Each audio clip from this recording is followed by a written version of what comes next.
Photo मेरे हाथ लगी जिसमें आप राहुल द्रविड़ के साथ बैठ कर हाँ, और वो नेक्स्ट बैटिंग करने जाना है उसको, अगर आप देखो वो नेक्स्ट मैन है, तो आज तो ये नहीं कर पाएंगे आप। तो शेन वॉर्न किसी से बात ही नहीं करता था, तो मैंने कुंबले को बोला, मैंने कहा तू ज़रा इसको बोल दे कि ऐसे ऐसे है। तो कुंबले ने बोला नाश्ते पे, तो वो कहता है ग्राउंड पे मिलेंगे। स्कूटर पे आते थे तुम लोग तो दोनों, ये इसके घर आके तुम लोग, मैंने कहा आज देखो ऐसी बड़ी गाड़ी में जा रहे हो। कहता है विजय भाई ड्राइवर तो वही है।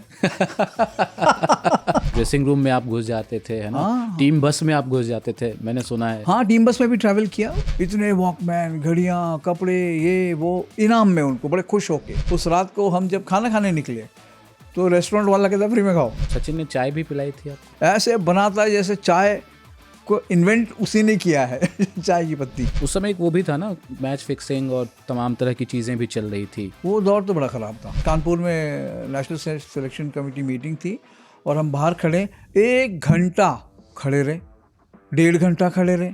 क्यों? क्योंकि सचिन कुछ खिलाड़ी मांग रहे थे, सेलेक्टर नहीं दे रहे थे। कुंबले का स्टोरी किया था, कुंबले अगले दिन ड्रॉप हो गए।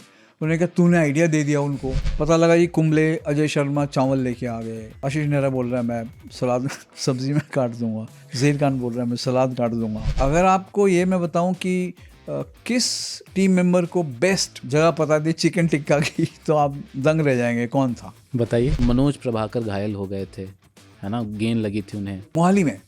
मोहाली में नाक फूट गया उसका। वो पिच पे जो अलग अलग बैट्समैन गया, वो तो खून पड़ा हुआ था पिच पे। टिंग टोंग हमने किया तो वो आया आँख लेके। मैंने कहा संजय फोटो तो नहीं हुआ, मुझे फोटो तो हमको लेना है। कहते क्या फोटो दिखाएगा? मैंने कहा यही दिखाना है कि कैसे आँख काली भी नीली हो रही है। वो मोमेंट ऐसा था जिसने क्रिकेट बदल दिया भारत में।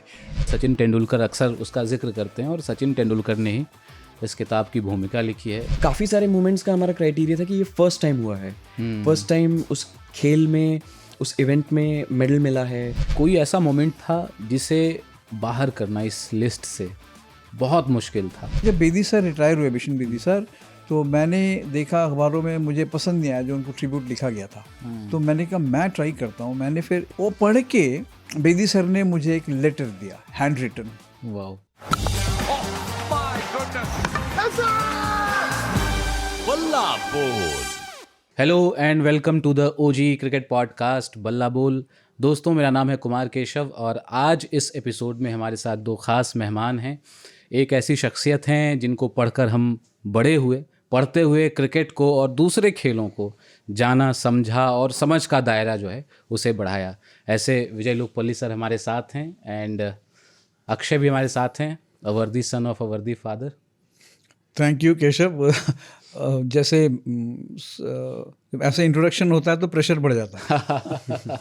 सर, आप तो इतने लंबे अरसे से क्रिकेट और उसको दूसरे स्पोर्ट्स को कवर करते रहे, तो प्रेशर तो क्या ही, अब तो यूज टू हो गए हैं आप प्रेशर से।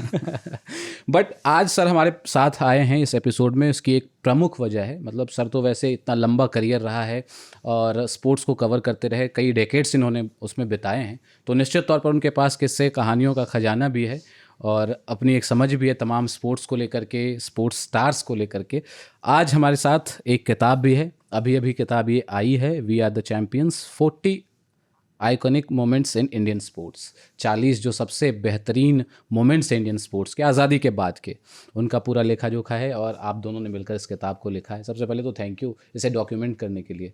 हाँ, थैंक यू आपको भी, क्योंकि आपने इस काबिल समझा कि ये डॉक्यूमेंट रखना पड़ेगा, आपको पढ़ना पड़ेगा, लाइब्रेरी में या घर पे रखें। सो बहुत बहुत धन्यवाद। अक्षय, आपसे मैं शुरुआत करना चाहूँगा क्योंकि हमें पता चला कि आपने भी इसमें खूब ऊर्जा लगाई है, समय लगाया है और आपका एक योगदान, मेजर कंट्रीब्यूशन भी रहा है। तो 40 कैसे आइकनिक मोमेंट्स जो हैं वो चुनने का जो आइडिया था वो कहाँ से आया कि 40 ही क्यों, 30 क्यों नहीं या 50 क्यों नहीं? जी, सबसे पहले थैंक यू केशव जी, आपको और प्लेटफॉर्म आज तक रेडियो को, कि ये प्लेटफॉर्म हमें दिया कि हम अपनी किताब के बारे में बात कर सकें। 40 मोमेंट ये सबसे, ये फादर पब्लिशर्स के साथ ऑलरेडी बात कर रहे थे कि ऐसी किताब जो पुराने मोमेंट जो भूल गए हैं हम, बहुत ख़ास मोमेंट्स अलग अलग स्पोर्ट्स से, सिर्फ मतलब ऑब्वियसली क्रिकेट इंडिया में बहुत बड़ा स्पोर्ट है, वो तो मोमेंट्स कवर होंगे ही होंगे, बट उसके अलावा बहुत सारे मोमेंट्स हैं जो आज का जनरेशन, इवन मेरे को खुद को टू बी सच बताएं तो याद भी नहीं है, और शायद मैंने देखे भी नहीं है, पढ़े भी नहीं थे। इस किताब के ज़रिए वो मेरे को रिसर्च करने को मिला और उसके बारे में लिखने को मिला, तो वो आइडिया था 40 मोमेंट्स कैप्चर करने का। सर, आपने निश्चित तौर पर एक गाइडिंग लाइट की तरह अपने हाथ पकड़ के बताया होगा, और इसमें बहुत सारे ऐसे इवेंट्स हैं जिसके आप साक्षात गवाह भी रहे होंगे, है ना।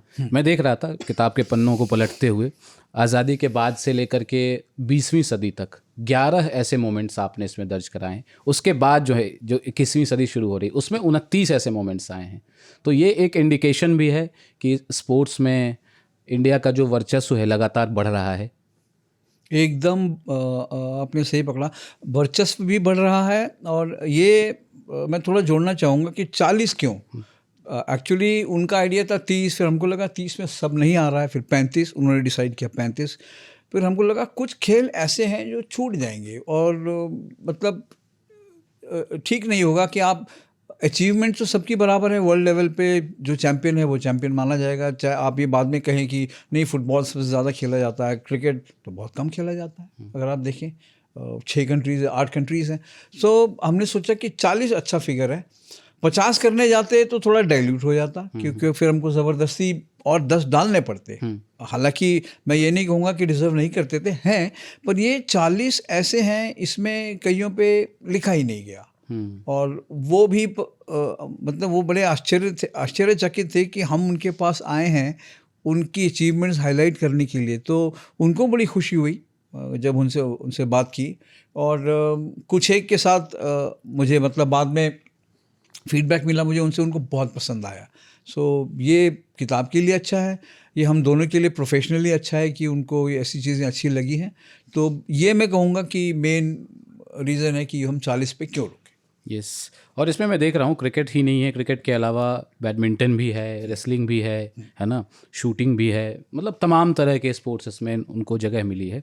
सबसे मोस्ट आइकनिक इनमें से अगर चुनने को मैं कहूँ, हालांकि बहुत मुश्किल है चुनना अपने आप में, बट आप दोनों के हिसाब से मोस्ट आइकनिक? मेरे लिए शायद जो खेल मेरे को देखने को मिला, बिकॉज बचपन में ऑब्वियसली बहुत सारे मोमेंट्स, काफ़ी सारे मोमेंट्स मैं कह सकता हूँ देखे भी हैं, शायद थोड़ा भूल भी गया था, बट इस किताब को लिखने के ज़रिए मेरे को आज की डेट पे यूट्यूब ऑनलाइन पे ही ज़्यादा देखने को मिलता है। ऑफिशियल रिकॉर्डिंग्स तो इतनी आसानी से अवेलेबल नहीं होती हैं, तो यूट्यूब पे जितना अवेलेबल था, बैडमिंटन काफ़ी मेरे को देखने को मिला। तो मैं कह सकता हूँ आई थिंक साइना नेहवाल का मोमेंट और पीवी सिंधु का मोमेंट, इनका शायद मेरे लिए बहुत खास रहा है, बिकॉज देखते टाइम पे आप पूरा उसमें घुस जाते हैं, तो ऐसे लगता है कि मैं लिखने के लिए नहीं देख रहा हूँ, बट एंजॉय कर रहा हूँ उस मोमेंट को, तो वो शायद मेरे लिए आइकॉनिक रहेंगे। सर, आपके हिसाब से? केशव, मैं तो ज़िंदगी तमाम मैंने क्रिकेट ज़्यादा कवर किया, फिर hockey, football, table tennis, badminton करना पड़ता था, हिंदू न्यूज़पेपर में था, तो मैगज़ीन के लिए भी करना है। सो मुझे उसका बड़ा फ़ायदा हुआ, मैं खिलाड़ियों के बहुत नज़दीक पहुंचा। पर मेरा मोमेंट जब मैं बड़ा हो रहा था 75 का वर्ल्ड कप हॉकी का, क्योंकि मुझे याद है हम देखने को नहीं मिला, कमेंट्री सुन रहे थे और जसदेव सिंह जी की आवाज़, और हमारे सामने वो कुआलालंपुर का स्टेडियम उन्होंने खड़ा कर दिया जिस ढंग से उन्होंने, और मुझे याद है हम 2 घंटे 3 घंटे तो हम घर ही नहीं गए, छत पे सुन रहे थे बहुत सारे हमारे दोस्त, हम बस पागल हो गए क्योंकि बहुत बड़ा मोमेंट था और हॉकी सबको प्रिय था। तो उस ज़माने में हॉकी प्लेयर भी उतने ही बड़े स्टार्स थे केशव जितने क्रिकेटर्स। पर बाद में अगर आप कहेंगे तो मेरे लिए इसमें सबसे बड़ा जो मैं कहूँगा अविस्मरणीय जो है वो है क्रिकेट का वर्ल्ड कप 83 का, क्योंकि तब तक मैं क्रिकेट करने लगा था अच्छे से और इनको जानने लगा था। और आप जैसे पढ़ेंगे, आपने देखा भी है कई बार, आपने एक फिल्म भी आई है उसके ऊपर जो इस जनरेशन के लिए बताती है कि क्या हुआ था। सो 83 वर्ल्ड कप इसलिए भी है प्रिय क्योंकि हमें कोई चांस नहीं था। इंग्लैंड में लोगों ने जो है देखना बंद कर दिया था, हिंदुस्तानियों ने क्रिकेट किया तो हारने आए हैं। और अगर आपको याद हो उसमें एक ऐसा मोमेंट था जब फाइनल में वेस्ट इंडीज़ जब रिचर्ड्स ने मारा शुरू किया तो हमारे प्लेयर्स की 2 2 प्लेयर्स की वाइफ जो हैं वो बाहर चली गई, उन्होंने कहा तो हार रहे हैं। फिर बाहर जाके उनको पता लगा हमने बड़ी गलती कर दी, वापस नहीं आ पाई। पर वो मोमेंट ऐसा था जिसने क्रिकेट बदल दिया भारत में, और जिसकी वजह से अगर आप आज देखें जो इतनी बड़ी इंडस्ट्री क्रिकेट है, तो उसका मैं कहूँगा पूरा श्रेय 83 वर्ल्ड कप लॉर्ड्स में जो मैच जीता भारत ने, वो मेरे ख्याल से सबसे, मेरे लिए इसमें सबसे इम्पोर्टेंट मोमेंट है। बिल्कुल, और उस एक मोमेंट की बदौलत इतने सारे क्रिकेट के सितारे हमें देखने को मिले। सचिन तेंदुलकर अक्सर उसका जिक्र करते हैं, और सचिन तेंदुलकर ने ही इस किताब की भूमिका लिखी है। वो भी अपने आप में एक बहुत बड़ी बात है। आई डोंट थिंक कि और किसी किताब में हमारा उनका वो ऐसे फॉरवर्ड देखने को मिला है। जी नहीं, क्योंकि देखिए मेरे अलग अलग किताबों में जैसे मुझे सौरव गांगुली ने, राहुल द्रविड़ ने, सहवाग ने फॉरवर्ड लिखा, कपिल देव, इन सब ने लिखा, युवराज सिंह ने लिखा है फॉरवर्ड, बट सचिन ने किसी के लिए नहीं लिखा था। तो मुझे लगा कि अगर होगा तो अच्छा है, और वो राज़ी भी हो गया, क्योंकि मेरा उनसे बड़ा संबंध बहुत पुराना है, और मुझे लगता है कि ये उनका एक गिफ्ट था अक्षय के लिए, क्योंकि जब मालूम पड़ा उनको कि अक्षय भी लिख रहे हैं किताब साथ में, तो फिर उन्होंने कहा मैं दूंगा फॉरवर्ड, और अच्छा फॉरवर्ड दिया है। जो अगर आप पढ़ेंगे तो मुझे लगता है कि एक मेरे करियर का एक उपलब्धि है ये कि उन्होंने फॉरवर्ड दिया, और इस किताब में फॉरवर्ड भी बड़ा कंट्रीब्यूशन है, क्योंकि एक तरीके से वो एक छाप है कि ये किताब पढ़ने लायक है। बिल्कुल, एक अहम दस्तावेज़ है हमारे समय का, हमारे इतिहास का। अक्सर हम पॉलिटिक्स में बात करते हैं ना, चर्चाएं होती हैं कि पिछले 70 सालों में ये हुआ, 77 सालों में ये हुआ, उसमें हम स्पोर्ट्स को कहीं ना कहीं साइड लाइन कर देते हैं। बट इस किताब ने उसे बखूबी रेखांकित करने का काम किया, जिसके लिए आप दोनों का बहुत बहुत शुक्रिया। अक्षय, आपसे मेरा एक सवाल है कि इसे लिखते हुए, रिसर्च करते हुए, कौन से वो स्पोर्ट्स थे या जो मोमेंट्स थे जो आपको लगे यार, मतलब आप वाव हो गए, चकित हो गए, यार ये क्या है? बिल्कुल, मेरे दिमाग में अभी जो दो स्पोर्ट आ रहे हैं, एक तो शूटिंग है, अभिनव बिंद्रा जी का जो मेडल रहा है उसमें, बिकॉज उसमें आपको एक तो है कि खिलाड़ी वो स्पोर्ट में प्रिसिशन, एक्यूरेसी बहुत इम्पोर्टेंट है। मतलब जो उसमें बुल्स आई कहते हैं, वो उसका जो विड्थ होता है वो 0.2 मिलीमीटर्स कुछ का होता है, वो 0.5 मेरे, if I am not mistaken.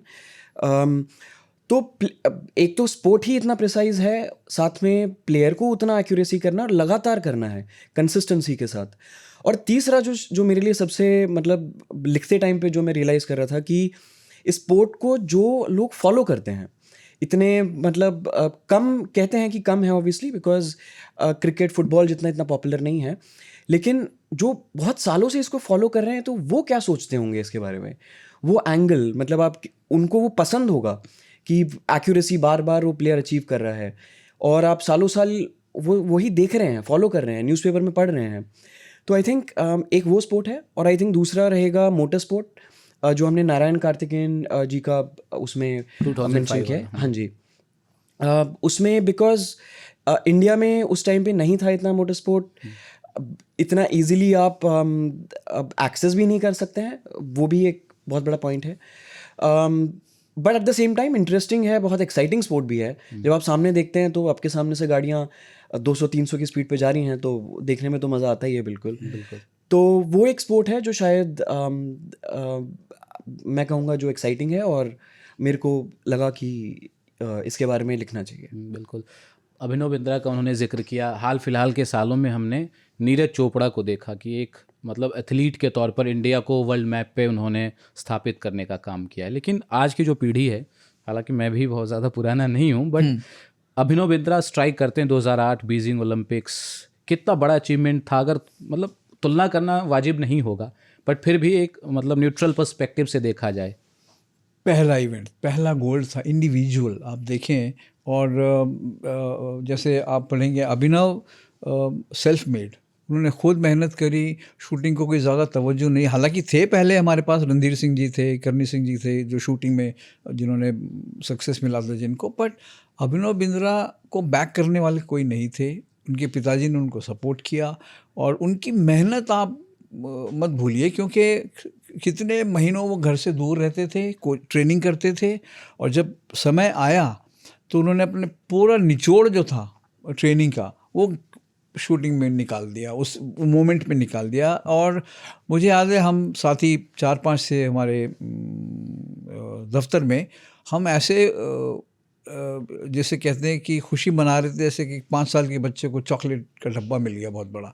और हमने कभी सोचा नहीं था अपने जीवन में हम एक इंडिविजुअल गोल्ड जीत पाएंगे, देख पाएंगे कोई जीतते हुए भारतीय को। उन्होंने जीता। और नीरज का भी आप देखिए, ऐसा स्पोर्ट जो लोगों को पता ही नहीं था ये क्या होता है, जेवलिन क्या होता है। और उन्होंने भी कोविड के बाद वापसी की है, मतलब बहुत कठिन दौर था वो।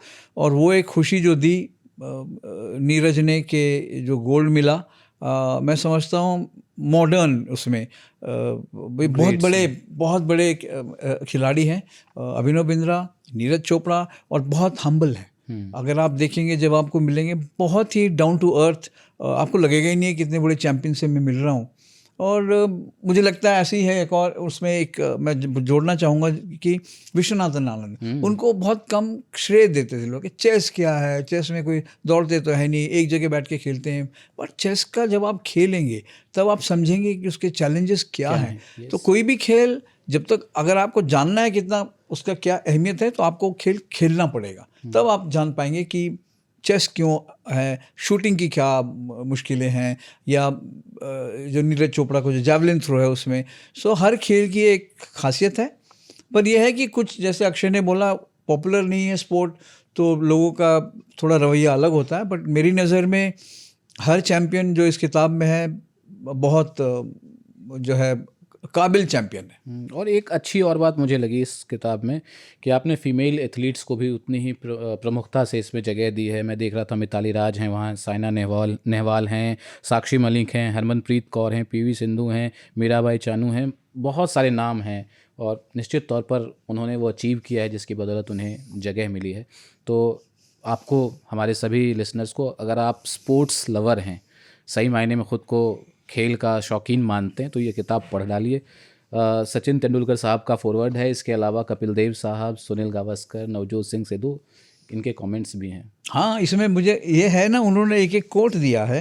मतलब शुरू में देखिए कपिल देव हैं, सचिन तेंदुलकर भी हैं, और जैसा आपने बोला मिताली राज, नवजोत सिद्धू, सुनील गावस्कर जी और कपिल देव जी। तो ये हमारे लिए एक, मैं कहूँगा एक तरीके का जिसे कहते हैं ना, उन्होंने अपना स्टैंप लगा दिया कि हम इस किताब को सपोर्ट करते हैं। और किस्मत है हमको इन सब से, मतलब अच्छे कोट्स मिले हैं। तो एक तरीके से ये दर्शाता है कि हमारी मेहनत सफल हुई। एक सवाल मेरा है, आखिरी सवाल है, वो ये कि कोई ऐसा मोमेंट था जिसे बाहर करना इस लिस्ट से बहुत मुश्किल था? अक्षय, सोचो कोई है? हाँ, मैं इफ़ यू डोंट माइंड, मतलब मैं सोच रहा हूँ। हाँ।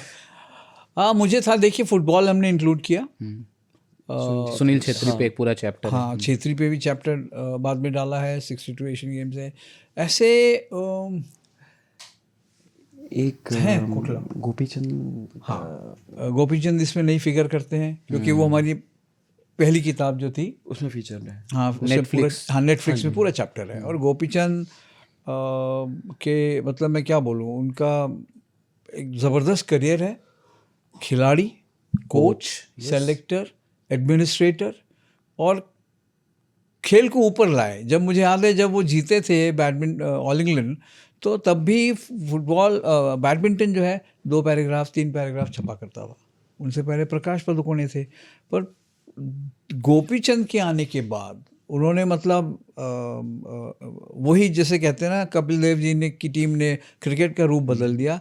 उन्होंने हल्के हल्के अपना अस्तित्व जो है कायम किया उसमें, खेल में, बैडमिंटन में, और उनका बहुत बड़ा योगदान है। वो एक हम डिबेट करते रह गए कि अब उनको निकालते तो किसको, उनको रखते तो किसको निकालते। मतलब आप इसमें देखिए कि आपको लगता है कोई ऐसा खिलाड़ी जो डिजर्व नहीं करता था इसमें। बिल्कुल नहीं, बिल्कुल नहीं, मतलब बहुत माथापच्ची करनी पड़ी होगी कि बहुत 40 जो नाम है कैसे इनको सेलेक्ट करना है, कैसे रखना है। प्रकाश पाडुकोण का आपने जिक्र किया तो मेरे मन में एक सवाल और आ गया है कि प्रकाश पाडुकोण ने जीता, ऑल इंग्लैंड बैडमिंटन चैंपियनशिप जीती थी, जो गोपीचंद ने भी बाद में जीती। बट क्या ये इतना बड़ा मोमेंट था जो हम इसको इसमें रख सकें?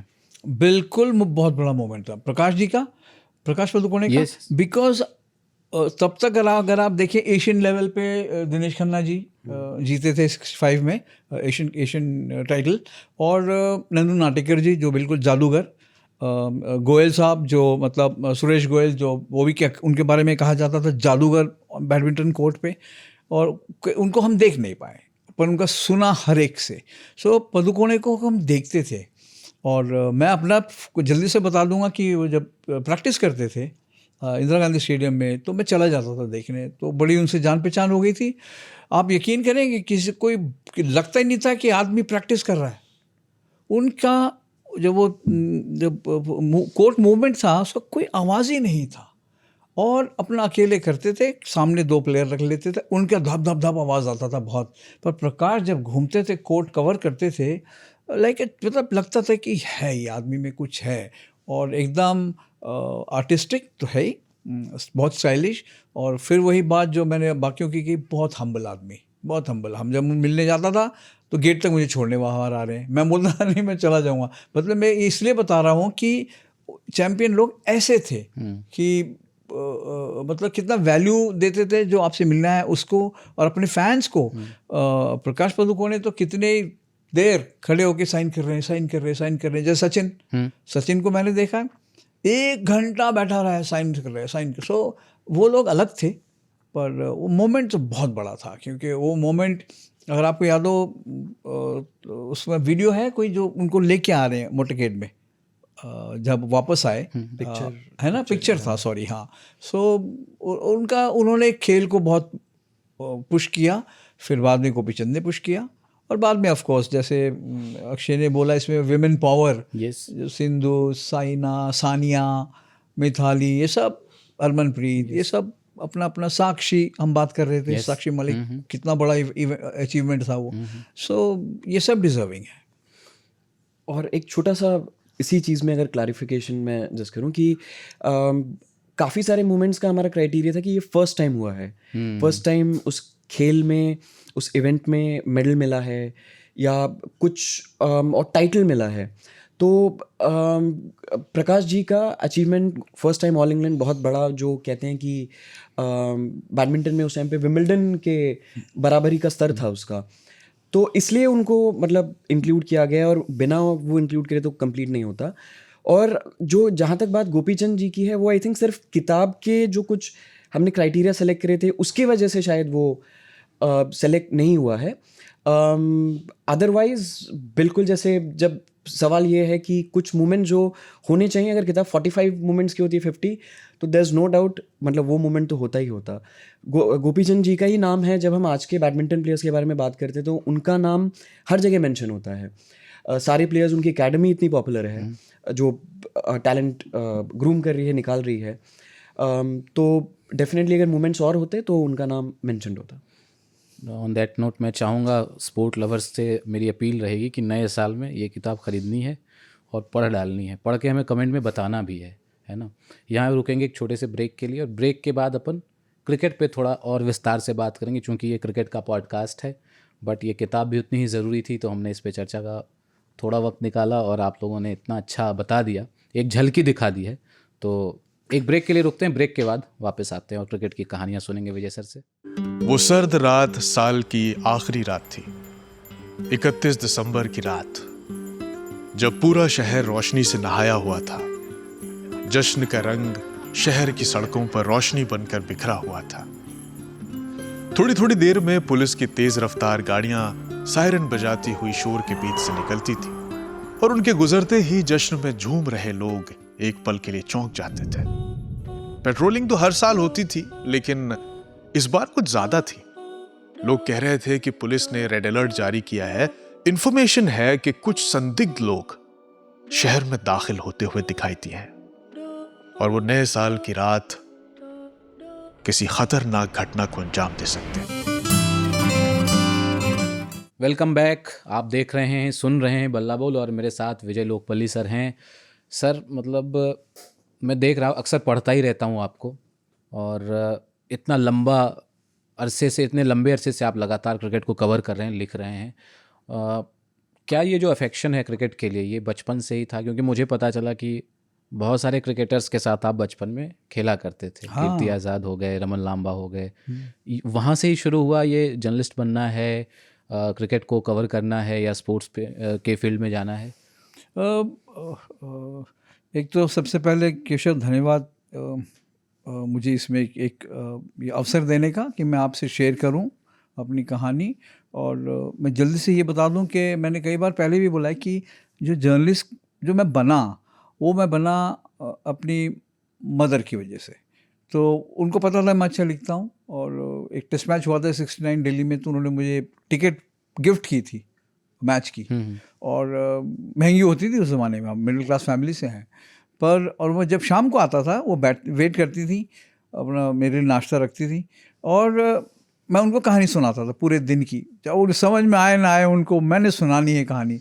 फिर मुझे बोलती थी कि ये तो कैसे याद रखता है? मैंने कहा मुझे अच्छा लगता है, मैं तो खेलता हूँ। फिर अगले दिन फिर वही हुआ, तो मेरे से वो बोली कि तू ये लिखता क्यों नहीं है? मैंने कहा चलो कल आपको देता हूँ मैं लिख के। फिर मैंने लिख के दिया, हालांकि इंग्लिश में था, उनको इंग्लिश ऐसे कोई आती नहीं थी अच्छी, बट उन्होंने बोला कि अच्छा है बेटा, ये ट्राई कर, देखना आगे। फिर मुझे स्कूल में 2 बार मुझे कंपटीशन में प्राइज़ भी मिला। फिर हुआ ये कि जब बेदी सर रिटायर हुए, बिशन बेदी सर, तो मैंने देखा अखबारों में, मुझे पसंद नहीं आया जो उनको ट्रिब्यूट लिखा गया था। तो मैंने कहा मैं ट्राई करता हूँ। मैंने फिर इंडियन एक्सप्रेस और पेट्रियट 2 पेपर्स को मैंने भेजा। पेट्रियट ने पूरा का पूरा एज ए आर्टिकल छापा, और वो पढ़ के बेदी सर ने मुझे एक लेटर दिया, हैंड रिटन। वाह। हाँ, लेटर दिया। तो वो मेरे लिए बड़ा एक मैं कहूँगा कि एक मोटिवेशन वही था कि इतने बड़े खिलाड़ी को मेरे पहले आर्टिकल पे उन्होंने मुझे इतना प्रोत्साहन दिया है कि एक हैंड रिटन लेटर मुझे दिया, ऑल द बेस्ट, यही करते रहो करके। वो चिट्ठी मेरे पास आज भी है, कभी घर आओगे दिखाऊंगा, थोड़ी पीली हो गई है अब। बट मेरे ख्याल से वो मेरी लाइफ का टर्निंग पॉइंट था। एक मेरी माँ का मेरे में विश्वास कि मैं अच्छा लिख पाऊँगा, और बेदी सर जब उन्होंने बोला कि तुम ये लाइन में जा।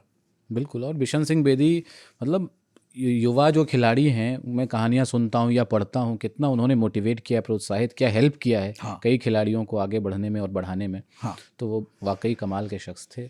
दिल्ली के क्रिकेट को भी आप देखते रहे हैं, आपने कई किताबें लिखी हैं। वीरेंद्र सहवाग पे किताब आपकी 2004 में शायद आई थी। विराट कोहली पे किताब लिखी है आपने, है ना। रोहित शर्मा पे किताब लिखी है जी। भारत के तेज गेंदबाजों पे किताब आपकी आई हुई है। हाँ, वो आपको मालूम है? बिल्कुल मालूम है। वर्ल्ड कप पे आपने 6 वर्ल्ड कप्स पे एक किताब लिखी हुई, तो बहुत बड़ा दायरा है।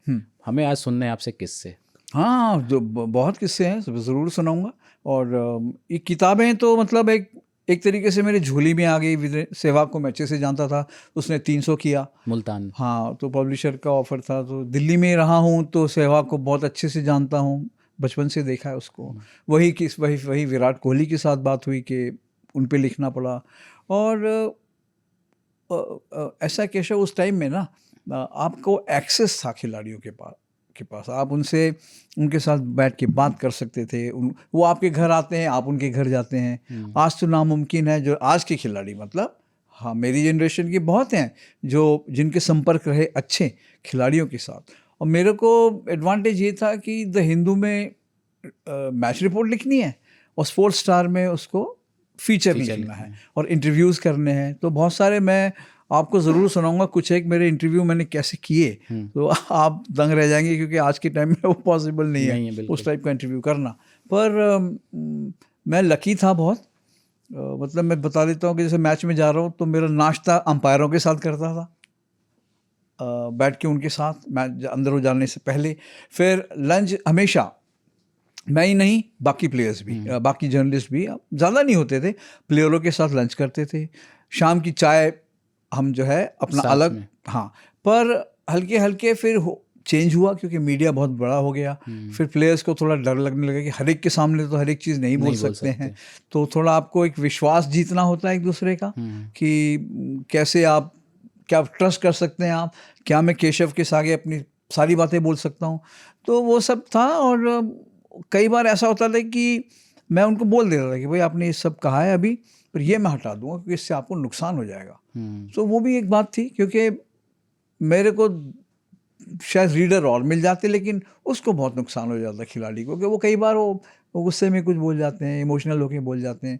सो वो एक बड़ा अच्छा दौर था, बहुत अच्छा दौर था। कितना मुश्किल होता है किसी खिलाड़ी को, जब पहली बार आप मिल रहे हैं या वो आपके बारे में बहुत ज़्यादा नहीं जानते हैं, भले आप उनके बारे में होमवर्क करके जा रहे हो, हाँ, उनको राज़ी करवाना, अप्रोच ही करना आज के डेट में तो बहुत मुश्किल है। अप्रोच ही आप एक फ़िल्टर 2 फ़िल्टर लगा होता है, वहाँ से आप वहाँ पहुँच सकते हो, पहुँच ही नहीं पाते हो आप। करेक्ट। पर एक्चुअली क्या है, अगर आप देखें, आप तो जानते हैं प्लेयर को, प्लेयर भी आपको जानता है, क्योंकि प्लेयर आपके काम को फॉलो करता है। वो जब आपसे बात करता है वो समझ जाता है कि ये कितना खेल की गहराई को ये फॉलो करते हैं, इनकी कितनी पहुंच है, ये क्या लिखते हैं। अब अगर आप देखें, एक मेरे बहुत अच्छे दोस्त हैं, अभी हैं वो प्रवीण आमरे, वो रेलवेज़ के लिए खेलते थे और फिर सेंट्रल जोन में ज़्यादा खेलते थे। तो उस ज़माने में तो द हिंदू सेंट्रल जोन में कहाँ पढ़ेंगे वो मिलके, तो जब दिल्ली आते थे तब पढ़ते थे, और नेटवर्क तो कुछ था नहीं। तो उनका मेरा जो दोस्ती बढ़ी वो ग्राउंड पे जब मिलते थे, इंटरेक्शन से। तो मैंने भी उनको जाना, उन्होंने भी बाद में मुझे बताया कि वो क्यों इज्जत करते थे। और फिर एक मुझे बड़ी खुशी हुई कि मैंने उनका पहला टेस्ट मैच जब उन्होंने डेब्यू पे 100 किया डर्बन में, मैं वहाँ था। तो उनके लिए वो हम उस दिन रात को हम बैठ के हम वही पुराने दिन याद कर रहे थे, रेलवे स्टेडियम के, जहाँ मिला करते थे, किस तरीके से रिपोर्टिंग होती थी। पर बड़ा आसान था उनके साथ इंटरेक्शन करना। काफ़ी रीजंस मैं कहूँगा, क्योंकि उस टाइम पे टीवी था नहीं बड़ा, स्पोर्ट्स चैनल नहीं थे, ये पॉडकास्ट सब नहीं था। ये होता तो फिर मैं भी स्ट्रगल करता। मैं भी आज जैसे जर्नलिस्ट हैं, मुझे बुरा लगता है जब वो मिल नहीं पाते हैं। तो कई बार जब मैंने मुझसे उन्होंने रिक्वेस्ट करी पत्रकारों ने, तो मैंने कोशिश करके उनको मिलवाया। अगर मैं किसी खिलाड़ी को जानता हूँ और मैं मेरे भरोसे पे वो खिलाड़ी उसको इंटरव्यू देता है और ये कहता है कि आप एक बार देख लेना कि मुश्किल में ना आ जाऊँ। पर मुझे बहुत बुरा लगता है आज की, जब मैं देखता हूँ यंग जो आज के जर्नलिस्ट हैं, कई बहुत अच्छे हैं काम में, वो अगर उनको एक्सेस नहीं है, वो बात नहीं कर पाते हैं प्लेयर के साथ। और जब तक आप प्लेयर को जानेंगे नहीं ना, आपकी लिखाई में वो गहराई नहीं आएगी उसके बारे में, खेल के बारे में, चेंजेस। जैसे मैं आपको बोल रहा हूँ कि अगर मैं अंपायर के साथ बैठता था, ये नहीं जानने के लिए कि उन्होंने कितने आउट दिए, कैसे, क्यों नहीं आउट दिया, वो सब नहीं, सीखने के लिए। तो सीज़न की शुरुआत में मैं हर सीज़न से पहले मैं 2 अंपायर से बात करता था, जानने के लिए कि क्या क्या लॉज में चेंजेस हैं, वो कैसे अप्रोच करेंगे गेम को, और उनकी नज़र में कौन अच्छे खिलाड़ी हैं जिन पर नज़र रखनी है। क्योंकि अंपायर आप देखो केशव, सबसे अंपायर एक और विकेट कीपर, ये 3 लोग होते हैं जो हर बॉल देखते हैं और हर खिलाड़ी को ध्यान से देखते हैं। सो उनकी राय मैं हमेशा जो है उसको इज्जत देता था। बिल्कुल। मुझे याद आ रहा है, मतलब मैंने कहीं पढ़ा ही, और कि 98 शारजाह जहाँ पे वो थे, वही एक्सेस की भी मैं बात कर रहा था। हाँ। जो आप बात कर रहे थे, सचिन तेंदुलकर का वो थंडर स्टॉर्म है ना, उसके बाद जो जश्न मना, उस जश्न में भी आप शामिल थे, बिल्कुल, है ना? बिल्कुल। उसका कुछ बताइए, क्या माहौल था वहाँ पे ड्रेसिंग रूम में? सबसे पहले तो चैलेंज था, मुझे रिपोर्ट भेजनी थी। वो रिपोर्ट भेजी और वो चल रहा है जश्न। और वो क्या था, शारजा में मैच, टीम दुबई में थी, दुबई में रह रही थी होटल में, बड़ा होटल था। और फिर मुझे याद है कि जो हमारे इंडियन फैंस जो हैं वहाँ पे, वो इसलिए बहुत खुश हुए क्योंकि वो हमेशा इंडिया को पिटते हुए देखते थे। 84 के बाद अक्सर इंडिया पिटा ही है वहाँ, कोई टूर्नामेंट तो जीता नहीं था 84 एशिया कप के बाद। फिर मुझे कवर स्टोरी करनी थी, मेरे साथी विवेक कृष्ण को फ़ोटो लेना था, सचिन का फ्रेश मैच के थे, पर उनको चाहिए था एक कवर के लिए। तो अगले दिन गए हम, उस टीम उस दिन जा रही थी दोपहर को। तो एक बड़ा चैलेंज था क्योंकि रात को तो सोए हैं वो बहुत लेट, फिर उसको उठाना था मुझे और तैयार करना है फ़ोटो के लिए। और वो बेचारा बहुत थका हुआ था, पर वो हो गया। कहता आके ऊपर बैठ जाओ थोड़ी देर, क्योंकि मुझे तैयार होना पड़ेगा ना। पर अंदर गए तो बाप रे, पैर रखने की जगह नहीं थी। हमारे इंडियन फैंस ने उनको उस टाइम पे होते थे वो जो कान में लगा के कैसेट से सुनते थे, क्या बोलते हैं उसको? वॉकमैन। इतने वॉकमैन, घड़ियाँ, कपड़े, ये वो इनाम में उनको, बड़े खुश होके। सो फिर वहाँ से मुझे याद है उसने बताया कि बहुत सुबह ही सोए थे वो लोग, पर आके उन्होंने फ़ोटो दिया, वीवी कृष्णन ने फ़ोटो लिया, हम चले गए। वो छपा कवर स्टोरी था वो नेक्स्ट स्पोर्ट्स स्टार के लिए। लेकिन ग्राउंड पे उनको टाइम लगा बाहर निकलने में, क्योंकि प्ले के स्पेक्टेटर्स इतने आ गए थे ना वहाँ पे। पर बड़ा अच्छा वो था उनके लिए दिन, ऑस्ट्रेलिया को हराना और शेन वॉर्न को ख़ास करके हराना। और क्योंकि शेन वॉर्न से उनको बहुत खतरा लग रहा था इंडिया को कि ये तंग करेगा बहुत, पर उसी की ज़्यादा पिटाई हुई शेन वॉर्न की। सो वो एक मुझे लगता है कि उसके बाद ऐसा था केशव कि उस रात को हम जब खाना खाने निकले तो रेस्टोरेंट वाला कहता फ्री में खाओ। क्या बात? हाँ, क्योंकि वो हमेशा पिटते हुए देखा उसने, आज तो टाइटल जीत गई इंडिया, कहता पूरा कुछ भी खाओ, फ्री में खाओ। सो बड़ी अच्छी सुनहरी यादें हैं मेरी। सचिन ने चाय भी पिलाई थी आपको? वो कई जगह, वो मतलब उसकी चाय पिलाने का तो एक वो, अगर आप कभी उसको मिलेंगे तो बड़ी मेटिकुलस को क्या बोलेंगे,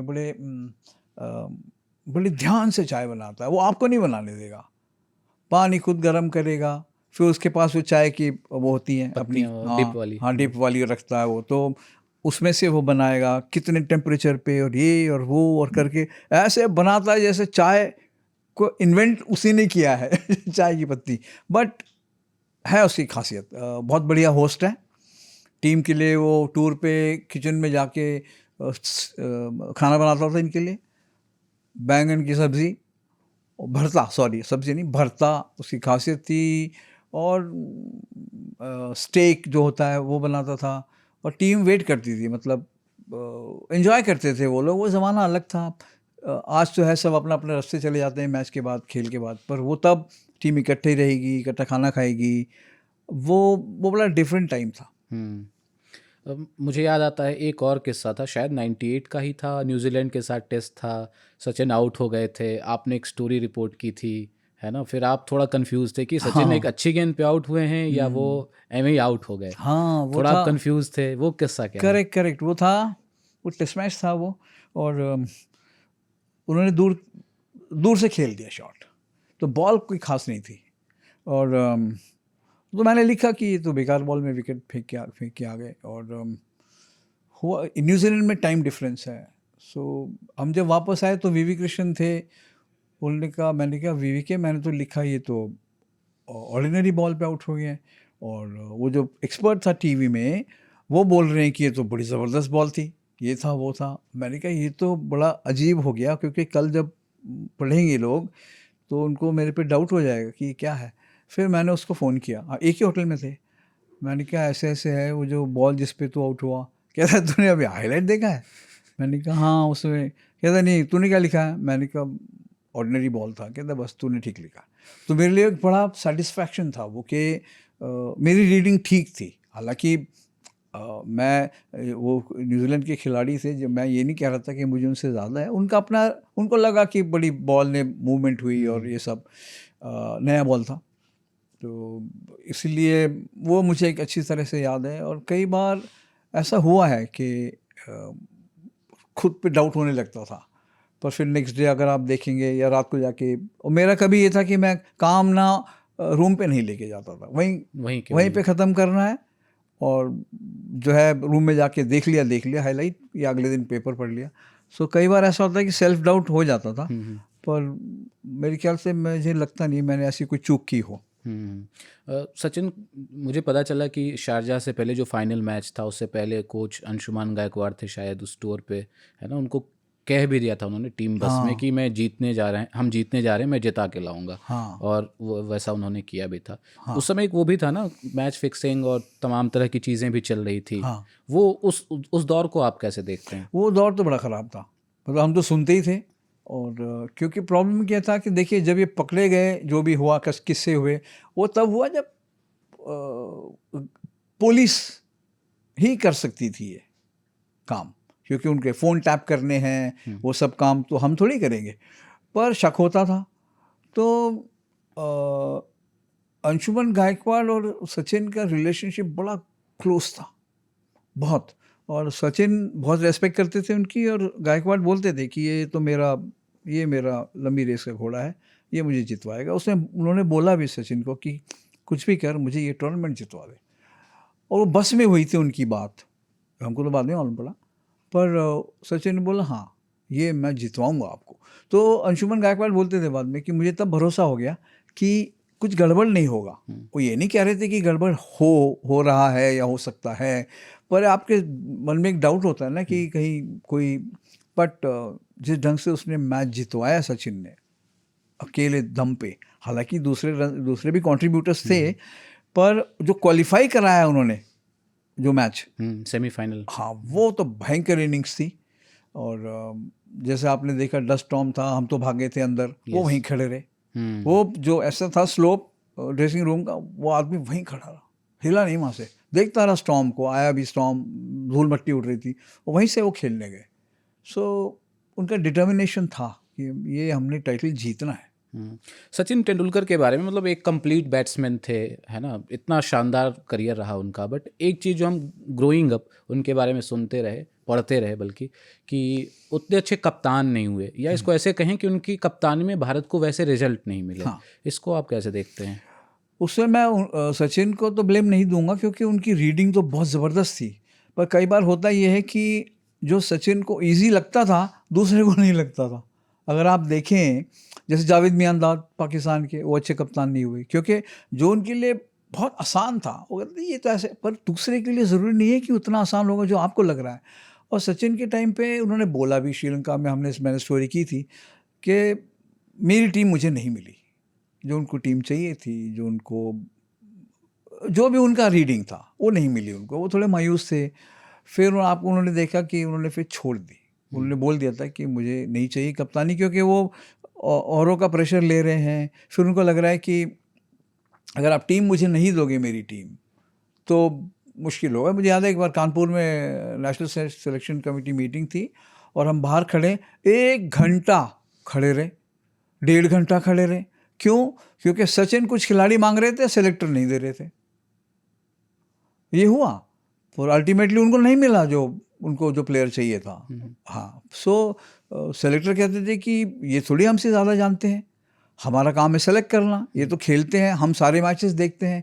पर सचिन की रीडिंग अच्छी थी, और कई बार उन्होंने, अगर आप देखें बाद में आपको वीडियोस देखने पड़ेंगे, वो कप्तान को जाके समझाते थे, और वहाँ से गेम भी चेंज होता था। तो इसका मतलब उनको तो मालूम है कि किस बॉलर की क्या काबिलियत है या किस बैट्समैन की क्या काबिलियत है। सो वो बड़ा अनफॉर्चुनेट था कि आपको याद होगा 96 में अजहर हटे कप्तानी से इंग्लैंड टूर के बाद। हम लोग उसके बाद हॉलैंड में 2 मैच खेलने जा रहे थे, तो मैंने वहीं से एयरपोर्ट से, मुझे याद है, फैक्स करके स्टोरी भेजी थी कि, और सचिन से मैंने एक ही सवाल पूछा था कि are you ready for captaincy? He says I am. इसका मतलब एक सिग्नल हो गया कि मैं तो तैयार हूँ कप्तानी के लिए। और वापस आए तो उनको कप्तानी मिली, और अजहर ने मुझे कई दिन मेरे को बोला कि वो जो स्टोरी जो करी है तूने, उसकी वजह से मैं हट गया। मैंने कहा नहीं, मैंने कहा तो स्टोरी करी है। वो तो BCCI और सेलेक्टर्स का काम है और मैंने बस ये पूछा कि आर यू रेडी? उसने कहा आई एम रेडी। तो वो बड़ा इंटरेस्टिंग था, पर मतलब मेरे संबंध नहीं खराब हुए उसके साथ। एक बार ऐसी कुंबले का स्टोरी किया था, कुंबले अगले दिन ड्रॉप हो गए। उन्होंने कहा तूने आइडिया दे दिया उनको। मैंने कहा ऐसे नहीं होता है, मुझे अपना काम करना है। फिर बाद में वो मान गए कि हाँ, मैंने कहा मुझे पता था वो ड्रॉप होने वाला, तो मैंने लिख दिया कि भाई आप शायद आपको रेस्ट देने वाले हैं। सो ये बड़ी इंटरेस्टिंग चीज़ें रही। लंबा दौर था तो काफ़ी सारी चीज़ें, मतलब, और मैं आगे आपको बताऊंगा कुछ एक इंटरव्यूज़ मैंने कैसे किए। माइल्ड मैनर्ड व्यक्ति हैं अनिल कुंबले। हाँ, सचिन भी बहुत हम्बल हैं, है ना, इस तरह के। लेकिन क्या मतलब एक जो ऑन कैमरा हमें दिखता है या ग्राउंड में जैसे दिखते हैं, क्या वैसी ही पर्सनालिटी कैमरे के पीछे भी हैं, या थोड़े मस्त मौला हैं, थोड़ा वहाँ शरारत खुराफात भी होती है? बहुत शरारत करते हैं ये तो। आप देखें नवजोत सिंह सिद्धू जो मुंह नहीं खोलते थे ड्रेसिंग रूम में, अब आप देखो कितना बोलते हैं, किसी दूसरे को बोलने ही नहीं देते हैं टीवी पे, है ना। और जो भी उनके शो होते हैं, सो बहुत करते हैं मजाक, बहुत खुराफती होते हैं। सचिन वगैरह तो बहुत ही, मतलब, जिसे कहते हैं नॉटी, और होना भी चाहिए, क्योंकि जब आप इतना सारा गेम का प्रेशर लेते हैं ग्राउंड पे, बाहर आके थोड़ा तो रिलैक्स होना पड़ेगा आपको। और उनका तरीका यही है कि, और वो वहीं रखते हैं आपस में, और उसको कैरी नहीं करते हैं, किसी ने किसी को छेड़ दिया, किसी ने किसी को, सो वो सब वहीं तक सीमित रहता है, ड्रेसिंग रूम तक। पर ये सब नॉर्मल है। पर सचिन के साथ एक इश्यू था, वो ब्रेकफास्ट नहीं आ पाते थे सुबह। क्यों? क्योंकि उनको लोग ऑटोग्राफ लेने आ रहे हैं, खाने नहीं दे रहे हैं, सो वो अक्सर रूम में ही खाते थे ब्रेकफास्ट, वो नहीं दिखते थे ब्रेकफास्ट टेबल पे। अगर अवॉइड कर सके तो करते थे। बाकी हमारी तरह हैं ये लोग, और उनको भी लगता है कि थोड़ा जब गेम ख़त्म हो जाता है उसके बाद गेम के बारे में वो नहीं बात करना चाहते हैं। हाँ, मैं कई बार हम जाते थे ऐसे फॉरेन टूर पे, किसी ने खाने पे बुलाया तो हम चले गए, हम गए हैं, तो वो लोग वहाँ बोल देते पहले कि क्रिकेट की बात नहीं कीजिए, क्रिकेट की बात मत कीजिए प्लीज़, इसमें आपको, हम दिन भर क्रिकेट ही किया है, पर यहाँ पे हमको जो है आप नॉर्मल रहने दीजिए। सो मेरे एक साथी हैं राकेश राव, वो तो सिनेमा देखने जाते थे इनके साथ। हाँ, तो रिक्शे में बैठ के सौरव गांगुली, राहुल द्रविड़, रॉबिन सिंह, ये जा रहे हैं, VVS लक्ष्मण, ये राकेश राव के साथ जा रहे हैं सिनेमा देखने थिएटर में। और किस तरह की तफरीह होती थी? और इनका सबसे मेन था कि देखिए, जब आप खेल के हटें शाम को, कई जगह उस ज़माने, अब तो टाइम बदल गया, तब ये था कि अच्छा खाना नहीं मिलता था, तो आपको अगर एक ऐसा होटल में मिल जाए शेफ़ जो इंडियन आपको बना दे बढ़िया खाना, तो वो है। और किसी को मान लीजिए किसी प्लेयर को कोई जानने वाला है वहाँ पे फैमिली, तो पता लगा ये टीम चली गई, इसलिए नहीं कि वो बाहर खा नहीं सकते हैं, पर आपको स्वादिष्ट इंडियन खाना, और कई वेजिटेरियन थे उसमें टीम में। सो बाद में उनमें से एक बन गया नॉनवेज, वो छोड़ो, बट वेजिटेरियन लड़के थे, उनके लिए बड़ी दिक्कत होती थी। अब ब्रेकफास्ट के बेसिस पे आप थोड़ी सर्वाइव करेंगे, ग्राउंड पे आपका मनचाहा मिलेगा नहीं आपको खाना। जहाँ ये जाते थे ऑस्ट्रेलिया, न्यूजीलैंड, वेस्ट इंडीज़, यहाँ पे शारजा वगैरह में कोई दिक्कत नहीं थी, दुबई में, बट वो था कि उनको शाम को अगर अच्छा सा पता लग जाए कि यहाँ पे हमारे लिए कोई खाना हमको बना रहे हैं, तो एक मैं कहूँगा एक बड़ी सेटिस्फाइड फीलिंग थी कि चलो आज जुगाड़ हो गया आज का। हाँ बिल्कुल बिल्कुल, क्योंकि आप एक आदमी 20 आदमी को तो खाना बनाएगा नहीं, वो तो कोई प्रोफेशनल होगा वही बनाएगा। सो उनको अच्छा लगता था कि कोई इनवाइट कर रहा है। मुझे पता चला आप भी उसमें पूरा इन्वॉल्व होते थे, जिन वेजिटेरियन खिलाड़ियों की आप बात कर रहे हैं, है ना, कि साथ मिलकर कुक भी कर रहे हैं, हाँ, हम VV कृष्ण करता था, तो हमारे यहाँ ये आते थे खाना खाने हमारे रूम पे। और मैं आपको बता दूं कि ये मतलब इसको क्या बोलेंगे, उनका अपना एक सेल्फ रिस्पेक्ट था, सम्मान था, वो खाली हाथ नहीं आते थे। पता लगा ये कुंबले, अजय शर्मा चावल लेके आ गए, और जैसे मैं बता सकता हूँ यहाँ पे कि आशीष नेहरा बोल रहा है मैं सलाद सब्ज़ी में काट दूंगा, ज़हीर खान बोल रहा है मैं सलाद काट दूंगा। सो ऐसी चीज़ें हैं, उनकी अपनी अपनी खासियत। क्लेम करते थे मैं ये अच्छी बनाता हूँ, वो दाल में अच्छी बनाता हूँ।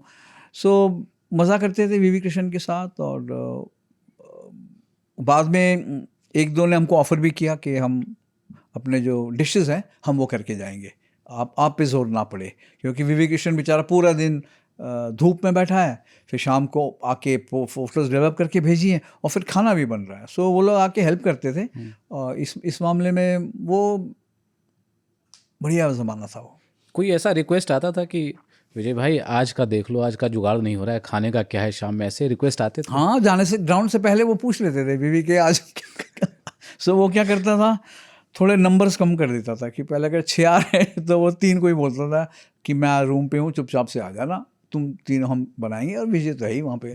बट क्योंकि उसके लिए भी मुश्किल होता था ना सबका। पर ये खासियत मैं आपको बता दूँ, प्लेयर्स थे वो ऐसे, वो फ्री लोडर्स नहीं थे, कुछ सामान लेके आते थे वो, और कंट्रीब्यूट भी हाँ, सुपरमार्केट जाते थे, चिप्स ले आए, पापड़ की जगह खा लो चिप्स, को पापड़ बना लेंगे, उस टाइप की चीज़ें, फल फ्रूट ले आए। वो क्या थे, वो हम लोग फ्लैट लेके रहते थे, होटल में नहीं रहते थे। सो अच्छा था। अगर आप आज सोच सकते हैं कि आप बोलेंगे प्लेयर्स को तू सब्जी काट, तू सलाद काट, तू चावल धो दे, वो सब करते थे वो लोग। बढ़िया कुक इनमें से कोई थे सही में, मतलब क्लेम तो करते थे भी वास्तव में? मेरी नज़र में तो सचिन तेंदुलकर कहते, जो बड़े इंटरेस्ट के साथ करते थे जो भी उनका वो था। और उनको ये भी पता रहता था कि कौन से रेस्टोरेंट में बेस्ट मिलता है। अगर जाना पड़ रहा है रेस्टोरेंट में तो जाएंगे, जैसे हरारे में, बुलावायो में जाते थे तो 1-2 इंडियन रेस्टोरेंट्स थे, वो अच्छा सा बना के रखते थे हमारे लिए। पर अजय जडेजा वो भी मतलब माहिर था इसमें। सो कुक ऐसे, क्योंकि सचिन को तो शौक है कुकिंग का, वो घर पे भी अभी बनाते हैं अपने, आज भी। हाँ, सो जब उनके खास दोस्त आते हैं तो उनके लिए वो बनाते हैं।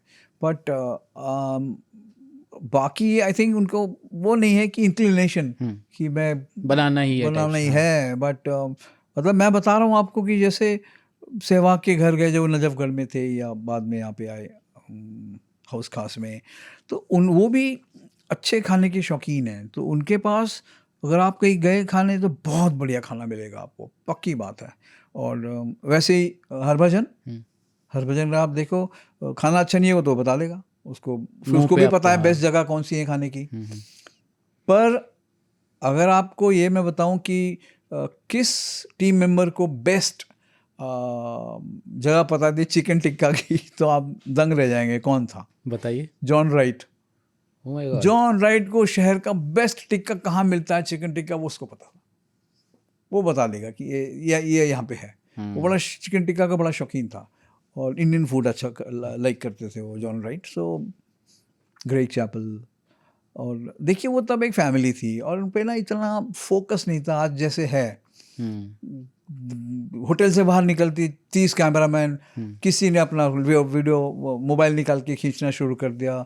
उनको बड़ा मुश्किल होता है कि आप सारा टाइम फोकस में है, स्क्रूटिनी में है। सो तब ऐसा नहीं था, आप चल रहे हैं, जा रहे हैं। अभी भी आप हमारे जो प्लेयर्स हैं वो प्रेफर करते हैं कि हम फॉरेन टूर पे एंजॉय इसलिए करते हैं कि उनको तंग नहीं करते लोग। कहीं भी वो जा सकते हैं, आराम से खा सकते हैं, रात को पैदल आराम से आ रहे हैं, कोई डर नहीं है, कोई तंग नहीं कर रहा। मतलब अभी मैं आपसे आपको दिखा भी रहा था, एक फोटो मेरे हाथ लगी जिसमें आप राहुल द्रविड़ के साथ बैठ कर मैच देख रहे हैं। शायद वो 96 का टूर था, है ना, जिसमें डेब्यू भी हुआ था उनका। बिल्कुल बिल्कुल, हाँ डेब्यू था, करेक्ट। सौरभ गांगुली और राहुल द्रविड़ का। तो वो बताइए, जब मतलब एक फैन की तरह या जर्नलिस्ट की तरह देखना किसी मैच को, और एक क्रिकेटर के साथ बैठ करके देखना, है ना, सचिन के साथ भी आई एम श्योर। हाँ, उस टाइम पे बहुत कुछ कर सकते थे, बहुत। आप हम जैसे प्रेस बॉक्स में हैं तो 2-3 क्रिकेटर आके बैठते थे वहाँ पे हमारे साथ। पर वो क्या था कि मैं जाके, मुझे एक्चुअली प्रेस बॉक्स से निकल के मुझे कहीं मैं जा रहा था जहाँ ये मिलना था, नाश्ता होटल में कर नहीं पाया था, तो मैं ऐसे जा रहा था। तो इसने बोला कि मराठी में बोलता था मेरे से, तो वो कहाँ जा रहा है करके, मैंने कहा मैं ज़रा इधर तक जा रहा हूँ। कहता बैठ थोड़ी देर बैठ के फिर चले जाओ। तो मैं बैठ गया और वो नेक्स्ट बैटिंग करने जाना है उसको, अगर आप देखो वो नेक्स्ट मैन है। तो आज तो ये नहीं कर पाएंगे आप, फर्स्ट क्लास मैच हो रहा है। और मैं बैठ गया, उसने बिठा लिया मुझे, मैंने बात किया और इधर उधर का कोई बात किया, फिर मैं चला गया। फिर वो आउट, कोई विकेट गिरी, वो बैटिंग करने चला गया, मैं अपना नाश्ते के ढूंढने में चला गया। पर द्रविड़ का ये था कि मेरा उसका एक बड़ा वो था, वो किताबें बहुत पढ़ता है। मुझे भी पढ़ने का शौक था पहले से, वो बोरो करता था। एक बार मुझे याद है, हम ग्राउंड के बाहर ट्रेंट ब्रिज पे एक बहुत फेमस दुकान है और बड़ी रेयर किताबें वहाँ मिलती हैं। तो मैंने बोला राहुल तेरे को कुछ किताबें देखी नहीं है? कहता है कहाँ? मैंने कहा ग्राउंड के पीछे है, तो चलना है तो चल। तो उसने टीम को बोल दिया मैं आ जाऊँगा। आया मेरे साथ अंदर, उसने देखा, कहता कौन सी ले लूँ? मैंने कहा ये देख 5-6 किताबें हैं, ये तो तुझे लेनी ही पड़ेंगी। कहता अच्छा। कहता फिर मैं बाद में आके ले लूँ? उसने दुकान वाले को बोला कि मैं आऊँगा, ये किताबें आप रखना, हटाना नहीं है। फिर रूम पे गया। अगले दिन जब मैं गया ना, वो 6 तो उसने खरीद ली और 10 खरीद के ले गया। नेविल कार्डस एक राइटर थे, ग्रेट राइटर, उनकी सारी किताबें जो वहाँ पे थी उन्होंने खरीद ली। जैक फिगल्टन की खरीद ली। और मतलब शौकीन था वो बहुत किताब पढ़ने का। सो कई लोगों से ऐसे रिश्ते जुड़े पढ़ने की वजह। मुझे याद है विंग्स ऑफ फायर जो था किताब, ऑटोबायोग्राफी एपीजे अब्दुल कलाम। हाँ जी, तो वो मेरे से ले गए और पढ़ी पूरी और उनको बहुत अच्छी लगी। मैंने कहा अच्छी लगी तो रख ही ले, मैं जब इंडिया वापस जाऊंगा मैं खरीद लूँगा एक और। तो आज भी अक्षय के शेल्फ में है वो किताब, विंग्स ऑफ फायर, बहुत बेहतरीन किताब। और वो मतलब उनका क्या था कि वो डिस्कस भी करेगा, उसको अवेयर थे वो चीज़ों से, क्रिकेट के अलावा बाकी दुनिया से भी। बहुत मेन था कि पढ़ा लिखा है, उसका इंटरेस्ट भी था और बड़ा वो था, उसको बड़ा ये था कि मैं ये भी पता कर लूँ, वो भी पता कर लूँ, मुझे सब जानना है। हाँ मुझे सब जानना है। अब मैं रिपोर्ट लिख रहा हूँ, कहता ये तूने कैसे लिखा, ये कैसे किया, नोट्स देखता था। सो मेरा उसका बहुत अच्छा रिलेशनशिप था राहुल द्रविड़ के साथ। हाँ जी, हाँ जी। आखिरी बार कब बात हुई थी उनसे? अभी जयपुर में गया था मैं, तो कुछ फंक्शन इवेंट के लिए आया था, तो वहाँ पे ही सेज, मैंने बोला we should take a picture to record this. कहता हाँ मैं आपको दिखाऊंगा बाद में, मेरे फ़ोन में है। सो काफ़ी देर हमने बात किया और वैसे भी टच में रहता है। उसने मेरे को मतलब सहवाग का जो बुक लॉन्च था उसके लिए पब्लिशर ने बोला हम टिकट देंगे, तो उसने कहा नहीं ये दिन रख ले, तो मेरे को आना ही है, मुझे टिकट की ज़रूरत नहीं पड़ेगी। मतलब उसकी सोच देखिए आप। हाँ, तो कहता पैसे बच जाएंगे। मैंने कहा मेरे नहीं, पब्लिशर दे रहा है, मैं नहीं दे रहा हूँ। ये मतलब दोस्ताना रिश्ता है। कभी ऐसा हुआ कि मतलब बाकी खिलाड़ियों के साथ या द्रविड़ के साथ भी दोस्ती है, दोस्ताना रिश्ता है, मिलना जुलना भी है, उठना बैठना भी है, लेकिन कोई ऐसी रिपोर्ट लिख दिया, एक कुंबले का आपने जिक्र किया कि फिर बाद में उनका कॉल आया, मैसेज आया, भाई ये क्या कर दिया तूने, कुछ ऐसा इस तरह का? हाँ हुआ, बट वो मैंने कहा मैंने अपना काम किया ये, बट वो समझ में आ गया। वो बाद में आके हम अभी भी अच्छे, मतलब अभी तो है ही अच्छा, मेरा बहुत अच्छा दोस्त है अनिल कुंबले। पर जैसे था द्रविड़ का, एक बार मैंने लिखा, उसने कहा विजय ये तो, मैंने कहा यू देख ले आगे। सो वो भी मान गया कि मैं अपना काम कर रहा हूँ और तू मुझे गलत प्रूव कर दे, बेस्ट है ग्राउंड पे जाके रन बना ले, मुझे गलत प्रूव कर दे। और एक बार वेंकटेश प्रसाद का मैंने एक लाइन लिख दिया, तो वो मुझे बहुत नाराज़ हुआ, उसने पूरे टूर पे मेरे से बात ही नहीं की। हाँ, फिर अगले टूर पे जब मिला तो ठीक हो गया। तो ये चीज़ें होंगी। मैं उस टाइम पे नेट नहीं था, उनको कोई फ़ोन करके बता देता था। उसने किस तरीके से उसको बताया कि उस पर भी डिपेंड, उस पर भी है। मैंने कहा पहले पढ़ लो भाई क्या लिखा है। बिल्कुल सही। एक्सेस की बात आप कर रहे थे, मतलब ये एक्सेस था, मतलब एक प्रिविलेज भी था एक तरीके से। इंटरव्यू वाला आप कुछ किस्सा बताना चाह रहे थे कि कुछ खिलाड़ियों के इंटरव्यू? एक मेरा इंटरव्यू ऐसा है कि दो है जो हो नहीं पाएंगे कभी ऐसे।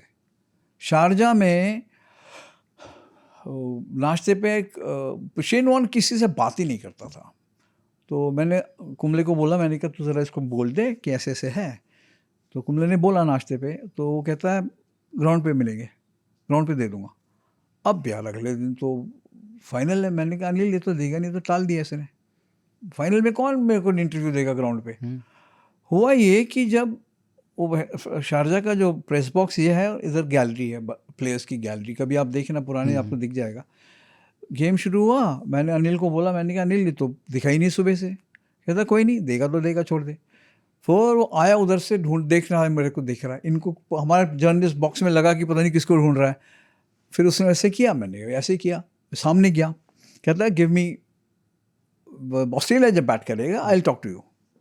यही हुआ, आया ऑस्ट्रेलिया ने बैटिंग शुरू की, इसने मुझे बुलाया, मैं अपनी प्रेस बॉक्स की पहली सीट पे, वो तो शेन वॉर्न ऑस्ट्रेलियन टीम की कोने की सीट पे, हम बातें कर रहे हैं, मैच चल रहा है सामने, आप सोचिए मैच चल रहा है, और मेरे को पत्रकार लोग हमारे साथी कुछ कुछ सवाल भेज रहे हैं मेरे लिए, वो तो मैं कर नहीं सकता था, बिकॉज उसको भी अच्छा नहीं लगता। बिल्कुल। तो ये एक मेरा इंटरव्यू, मतलब आप सोचेंगे नहीं कि ऐसे हुआ। मैंने पढ़ी है वो इंटरव्यू, अनिल कुंबले और शेन वॉर्न दोनों के साथ ही लेग स्पिन की। हाँ जी, हाँ जी, बिल्कुल बिल्कुल। सो इसके सवाल रह गए थे ना शेन वॉर्न के।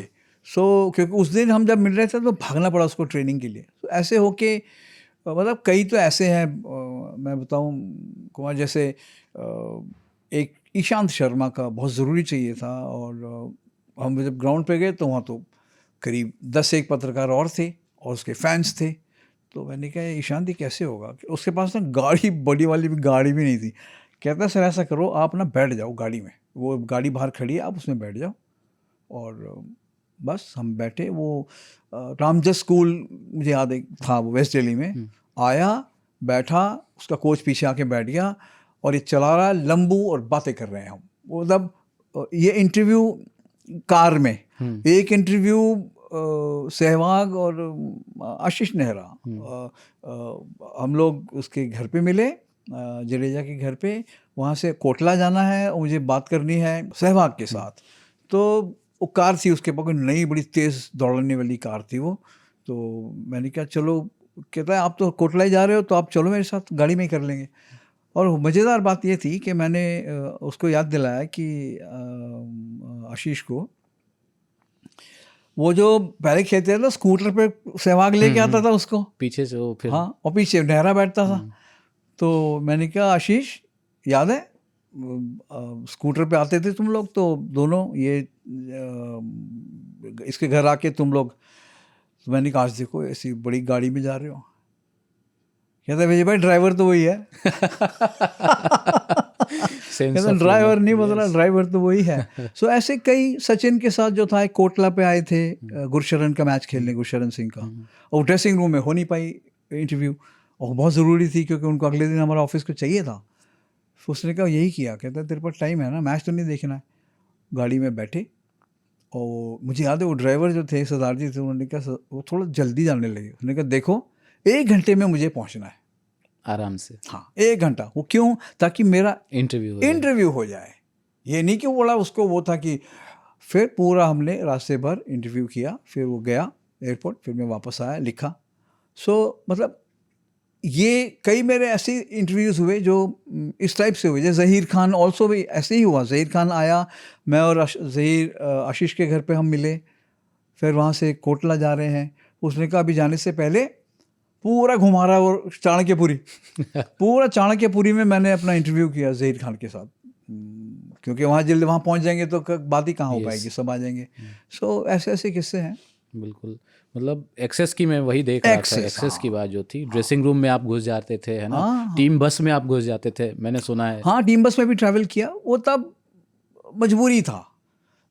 एक बार साउथ अफ्रीका में एक वेन्यू से अलग वेन्यू, और तो अमृत माथुर मैनेजर थे, उनसे मैंने बोला, कहते हैं हाँ कोई दिक्कत नहीं है। उन्होंने अजहर से पूछ लिया, उसने कहा कोई दिक्कत नहीं है।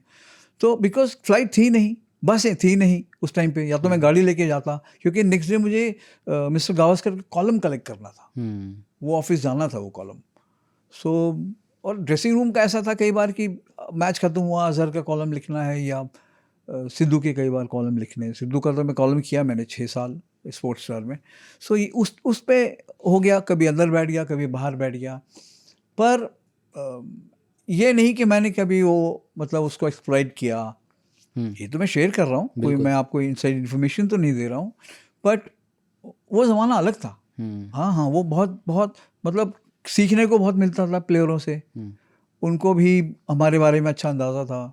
और जो मैंने आपको कहा अंपायर्स, मेरे बहुत अंपायर्स मेरे दोस्त हैं, आज भी बहुत बहुत अंपायर्स मेरे दोस्त हैं, और टच में रहते हैं, हम बात करते हैं। स्कोरर्स, मैं हमेशा स्कोरर्स को रेस्पेक्ट देता था, क्योंकि वो नहीं होगा तो गेम ही नहीं होगा।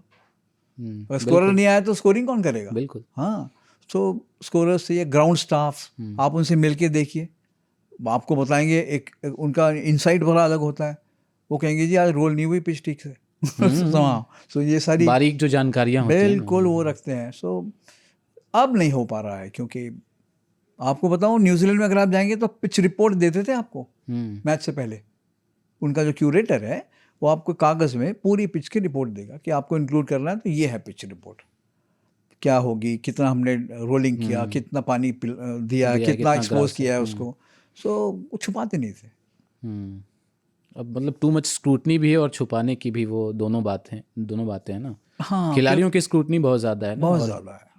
एक्सेस जो है आम लोगों के साथ भी नहीं है, और स्पोर्ट्स जर्नलिस्ट भी नहीं। एक किस्सा आप सुना रहे थे ड्रेसिंग रूम का। मनोज प्रभाकर घायल हो गए थे, है ना, गेंद लगी थी उन्हें मोहाली में। मोहाली में नाक फूट गया उसका, तो उसमें से आया ना बॉल, जो ग्रिल होता है उसमें तो घुस गया, कोर्टनी वॉल्श। एंड मतलब उसको देख के तो डर लगा ही। और वहाँ पे सामने पिच पे जो अलग अलग बैट्समैन गया, वो तो खून पड़ा हुआ था पिच पे, मनोज प्रभाकर और कुछ एक मतलब जैसे सिद्धू वगैरह तो हिल गए, श्रीनाथ, उनको है, मुझे भी है कि अगर मैं ब्लड देखता हूँ तो मेरे को बड़ा चक्कर से आ जाते हैं। सो बहुत बुरी चोट थी वो, और वो वापस उसको दिल्ली लेके आए। वसंत विहार में कोई था जहाँ पे उसका ट्रीटमेंट हो रहा था, मैं उसको मिल के भी आया था। पर मतलब अगर आपको एक था, मुझे याद है संजय मांजरेकर को एक बॉल लगी थी, आपको याद है, टेस्ट मैच में वेस्ट इंडीज़ के साथ, एकदम ऐसे काली काली। तो वो फ़ोटो नहीं था हमारे कलीग के पास, विवेक कृष्ण। कहते क्या करें, मैंने कहा चलते हैं देखते हैं। टिंग टोंग हमने किया तो वो आया आँख लेके। मैंने कहा संजय वो फ़ोटो तो नहीं हुआ, मुझे फ़ोटो तो हमको लेना है। कहते क्या फ़ोटो दिखाएगा? मैंने कहा यही दिखाना है कि कैसे आँख काली भी नीली हो रही है। और आप देखोगे वो फ़ोटो छपी है और विवेक कृष्ण ने फ़ोटो लिया। वो तब हो गया, अब थोड़ी होगा कि मैं हम जाके बोलेंगे कि हमें फ़ोटो लेनी है ना, भगा देंगे आपको। पहली बात तो आप ऊपर जाएंगे ही नहीं। सो हाँ, ये सब था। और वो था तब देखो केशव, आप टीम के साथ ट्रैवल कर रहे हैं, टीम फ्लाइट पे हैं, है ना, फिर आप उनको भी आप पे भरोसा है कि आप क्रिकेट ही लिखेंगे, है ना। थोड़ा क्रिटिसिज्म कम, कई बार ज़्यादा होता था, कई बार नहीं होता था, बट एक दूसरे के लिए इज्जत था बहुत, म्यूचुअल रेस्पेक्ट, बहुत म्यूचुअल रेस्पेक्ट, बहुत। और खिलाड़ी भी वो अलग थे खिलाड़ी। अंपायर्स के साथ आप उठते बैठते थे, खाते पीते थे, तो क्या अंपायर्स के साथ कभी डिसएग्रीमेंट या ज़रा बहस हुई कि भाई आपने गलत आउट दिया, वो मानने को तैयार नहीं थे कि मैंने सही किया, कुछ ऐसा हुआ था? हाँ, होता था ना, क्योंकि तब तो आपको पास ये तो था नहीं टेक्नोलॉजी, आप देख रहे हैं DRS, वो तो अंपायर बोलता है कि नहीं प्लेड बॉल था, अब मुझे मानना पड़ेगा, वो तो वो बोल रहे हैं, है ना। अब मैं आपको जल्दी से ये बता देता हूँ कि एक बार मुझे याद है, एक मैंने लाइन लिखा कि डूबियस डिसीजन, लेग बिफोर था, तो मुझे शाम को हमारे स्पोर्ट्स सेंटर घर ऑफिस छोड़ने से पहले फ़ोन करते थे, तो तब करते थे जब उनको रिपोर्ट अच्छी लगती थी। उस दिन उनका मेरे को बोला कि स्पोर्ट्स सेंटर को फ़ोन करो, मैंने किया, मैंने कहा बड़ी तारीफ़ होगी, तो उन्होंने कहा ओह ये जो लाइन लिखा है कि doubtful decision, where were you? मैंने कहा सर मैं तो प्रेस बॉक्स में था। अच्छा, तो you were in a better position than umpire? हाँ, तुमको वहाँ से दिख गया और अंपायर को नहीं दिखा कि ये प्लेट बॉल है या क्या है? फिर तब मेरे समझ में आया कि गलत लिखा मैंने, है ना। कई बार प्लेयर आके बोलता था, पर मैं कभी नहीं गया कि प्लेयर ने कह दिया प्लेट बॉल या बॉल नहीं लगा, मैं नहीं, वो अंपायर को आपको रिस्पेक्ट देना पड़ेगा। हाँ, और वो अंपायर का एक अच्छा था, कहते जो उसमें बोलते हैं कि टीवी में लेट अस वॉच क्यों? आप अपना पहले डिसीजन दो कि केशव आउट था, है ना, फिर आप देखो रिप्ले, तो आपको पता लग जाएगा। मैं जब खड़ा हूँ, मुझे लेटर वॉच नहीं आ रहा है, मुझे तो देना है डिसीजन, मैंने दे दिया। बिल्कुल। सो मतलब उनका नज़रिया, और अंपायर कितना प्रेशर में होता है, बहुत प्रेशर में, बहुत ज़्यादा प्रेशर, बिल्कुल। हाँ, इतने सारे लोग आउट दे दे तो गालियाँ भी पड़ेंगी इंडियन को, सो उनको नहीं दिया तो फिर गालियाँ पड़ेंगी। सो अंपायर का काम बहुत मुश्किल होता है, इसलिए मेरे मन में बहुत इज्जत है अंपायर्स के लिए। बिल्कुल। हाँ, रेफरी, फुटबॉल में आप देखो रेफरी प्लेयर से ज़्यादा भागते हैं। रेफरीज हाफ लाइन पे है, वो तो एक ही हाफ कवर कर रहा है, ये रेफरी तो पूरा ग्राउंड में भाग रहा है भाई। सही बात है। हाँ, तो उसका कितना फिटनेस, स्पीड, यस, और एक एक चीज़ देखनी भी है ना, बहुत बारीकी से। अब जाके कुछ आया है जो भी है वो रेफरल, बट तब तो नहीं था। सही कह तो प्लेयर्स भी चालू होते थे, रेफरी नहीं देख रहा तो मार दिया, है ना, फ़ायदा उठाते थे। हाँ वही। बट खराब अंपायरिंग और कुछ रेफरी के ऐसे डिसीजंस थे जहाँ पे भारत रिसीविंग एंड पे भी काफ़ी टाइम पे रहा, जिसका जिक्र भी आता है कई किताबों में। सुनील गावस्कर साहब का वो तो कोट ही है कि भारत 13 खिलाड़ियों के अगेंस्ट खेलता था। एक जो आउटलुक था भारत का और क्रिकेट का, भारत में क्रिकेट का, वो क्या IPL के बाद बदला है पूरी दुनिया में? भारत के बारे में अभी आप देखिए, क्रिकेट ही भारत चला रहा है, और BCCI को आप कैसे ब्लेम करेंगे? उन्होंने प्लेयरों का मानधन बढ़ा दिया, अंपायर्स का पेंशन देते, अंपायर्स तक को पेंशन देते हैं, रिटायर खिलाड़ियों को पेंशन देते हैं, और कितना एम्प्लॉयमेंट क्रिएट हुआ। आप बड़ा आसान है BCCI की खामियां निकालना, पर BCCI ने प्लेयर्स का फ़ायदा, मतलब PCCI फ़ायदा उठा रहा है। अरे भाई, उनको पेमेंट तो देखो कैसी, अभी महिला क्रिकेटर्स को उन्होंने बढ़ा दिया, डोमेस्टिक तक में बढ़ा दिया, ऊपर तो है ही है। और अगर आप देखें, मुझे याद है कुछ फुटबॉल फेडरेशन को 50 लाख दिए थे BCCI ने उनको हेल्प करने के लिए। सो अभी लोग बोलते हैं उनको और एसोसिएशंस को भी हेल्प करना चाहिए, वो फिर एक ट्रेंड बन जाएगा ना कि अब किस किस को हेल्प करेंगे। और BCCI बहुत अच्छा काम कर रहा है, और अगर आप देखें मेजर स्पॉन्सर्स भारत के हैं, तो मैं नहीं समझता हूँ कि उसका अनफेयरली कोई फ़ायदा उठाती है इंडियन क्रिकेट। आप तो फिर ऐसा होता तो हम सारे वर्ल्ड कप जीत रहे होते, है ना, हम सब मैनिपुलेट करा देते, बट ऐसा नहीं होता है। और प्लेयर्स देखिए, जो एक टाइम था कई प्लेयर्स तो आके खेले नहीं इंडिया में। अगर आपको याद हो, डेनिस लिली, ग्रेग चैपल, है ना, मेरे ख्याल से बिल लॉरी शायद कभी कमेंट्री भी देने नहीं आए, चेक कर लेना। बिल लॉरी शायद एक बार आए, शायद मुझे लग रहा है। हाँ पता नहीं, मुझे लगता नहीं बिल लॉरी आए होंगे, बट वो लोग अवॉइड करते थे इंडिया आना। अब देखो, अब घर जाना अवॉइड करते हैं, उनको बड़ा अच्छा लगता है यहाँ पे, इंडियन कल्चर अच्छा लगता है, इंडियन फूड अच्छा लगता है खाना।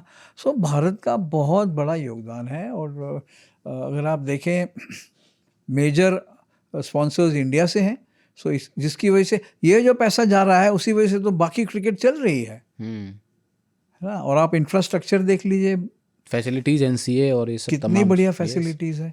जूनियर टीम भी हवाई जहाज़ में जा रही है, जो डोमेस्टिक में, जो अच्छे पहले ट्रेन hotels में चलते थे, बड़े बड़े खिलाड़ियों को ट्रेन में चलते हाँ हाँ बिल्कुल बिल्कुल, मैं भी ट्रेन में गया हूँ खिलाड़ियों के साथ कई बार।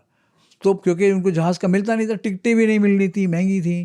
पर यह है कि बहुत मतलब बहुत इम्प्रूवमेंट हुआ है, बहुत इम्प्रूवमेंट हुआ है कि आप जूनियर टीम्स भी अगर फ्लाई कर रही हैं डोमेस्टिक क्रिकेट में तो कितनी अच्छी बात है। यस, हाँ, नहीं तो फुटबॉल टीमें तो 2-2 रात ट्रेन में भी जा रही है पहुँचने के लिए। सो ये सब मेरे ख्याल से बहुत बड़ा योगदान है बीसीसीआई का।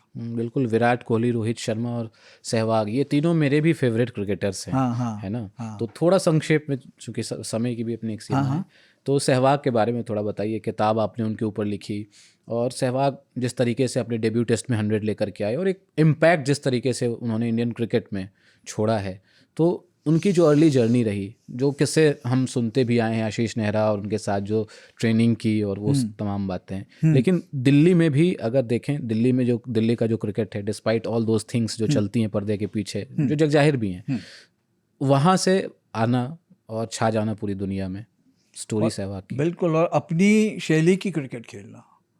मतलब वो सचिन को बोल रहा है मैं इसका छक्का मारूंगा, बोल रहा है तू 200 कितने पे खेल रहा था, 95 पे था शायद, 195 नहीं 100। अच्छा 100, ओके। उसने छक्का मारा था ना सकलेन को, यस या सकलेन ना, हाँ सकलेन। हाँ।